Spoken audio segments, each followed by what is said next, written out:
ரீசெண்டா இன்ஸ்டாகிராம்ல இந்த ஒரு போட்டோவை பார்த்தேன். அதை பத்தி கூகுள்ல தேடி பார்க்கும்போது தான் உண்மையான காதலுக்கு ஒரு சிறந்த உதாரணமே கிடைச்சது. சேடில் டெஃபின்ற ஒருத்தர் தாய்லாந்துல இருக்க ஈஸ்ட் ஏசியன் யூனிவர்சிட்டியில படிச்சுட்டு வராரு. அப்போதான் செரினியா கம்சுக்குன்ற ஒருத்தவங்களை மீட் பண்றாரு. காலப்போக்கில் அந்த நட்பு காதலாக மாறுது.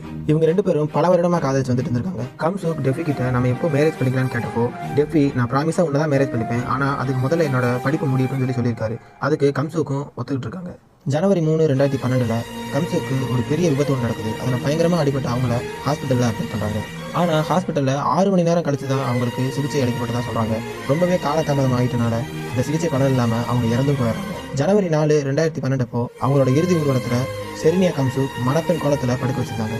சேடில் டெஃபியும் மணமகன் உடையில இருந்தார். தன்னோட காதலிக்கு செஞ்சு கொடுத்த ப்ராமிஸை நிறைவேற்றதுக்காக அந்த இறுதி ஊர்வலத்தையே திருமண நிகழ்ச்சியாக மாத்திர மாதிரி கம்சுக்கோட விரல்ல டெஃபி மோதிரம் மாட்டி விட்டு அவங்களுக்கு முத்தமும் விட்டு தன்னோட காதலியை மனைவியாக்கி காதலிக்கு செஞ்சு கொடுத்த சத்தியத்தையும் நிறைவேற்றிருக்காரு. உங்ககிட்ட யாராச்சும் வாட் இஸ் லவ்னு கேட்டா இந்த வீடியோ